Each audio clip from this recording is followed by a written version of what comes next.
Sa dulo ng lumang kalye, kung saan malalaki at matatandang puno ang bumabalot sa bawat gilid, nakatayo ang isang bahay na tila nalimutan na ng panahon.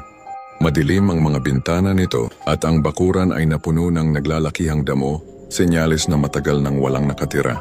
Ngunit sa kabila ng lahat, may isang bintana sa ikalawang palapag ang palaging nagbibigay ng kakaibang pakiramdam. Doon daw, naninirahan ang dalaga sa bintana, si Aling Nena, ang pinakamatandang residente sa lugar, ang madalas magkwento tungkol sa dalaga.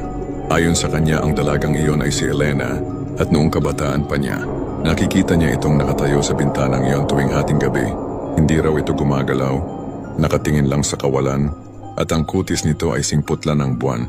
Ang pinagtataka ng lahat, kahit na wala nang nakatira sa bahay sa loob ng maraming taon, may mga nagsasabing nakikita pa rin nila ang anino ng dalaga sa bintanang iyon. Ngunit ang hindi nalalaman ng marami, si Elena ay may isang matinding pagmamahalan sa isang binatang nagngangalang Daniel. Mahal na mahal nila ang isa't isa at nakatakda na sana silang ikasal. Bawat araw si Elena ay naghihintay kay Daniel sa bintanang iyon, habang ang binata naman ay nagtatrabaho sa malayong lugar upang makapag-ipon para sa kanilang kasal. Ipinangako ni Daniel na babalikan niya si Elena at magpakailanman silang magsasama. Gayunpaman, isang malagim na balita ang dumating. Nagkasakit ng malubha si Daniel at pinawian ng buhay bago pa man siya makabalik kay Elena. Ang balita ay lubos na bumagabag kay Elena. Hindi niya matanggap na namatay ang kanyang minamahal at hindi na matutuloy ang kanilang kasal at ang kanilang buhay na binuo sa kanilang mga pangarap. Araw-araw pilit pa rin siyang naghihintay sa bintana, umaasa na babalik si Daniel upang tuparin ang kanyang pangako.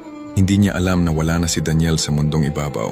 Ang labis na pagdadalamhati at ang hindi natupad na pangako ang naging dahilan kung bakit hindi matahimik ang kaluluwa ni Elena. Ang kanyang kaluluwa ay nanatili sa bahay, partikular sa bintanang pinag-usapan nila ni Daniel. Patuloy na naghihintay sa pagbabalik ng kanyang minamahal. Kaya kahit na matagal nang wala si Elena sa pisikal na mundo, ang kanyang espiritu ay patuloy na nagpapakita sa bintanang iyon. Isang mapait na paalala ng pag-ibig na napigilan ng kamatayan at ng isang pangakong hindi na matutupad. Ang ganitong uri ng kwento ay nagbibigay ng mas malalim na emosyon sa kababalaghan dahil nagiging sentro nito ang pag-ibig, pagkawala, at ang pagnanais na matupad ang isang pangako kahit sa kabilang buhay. Gusto mo ba ng mga ganitong kwento?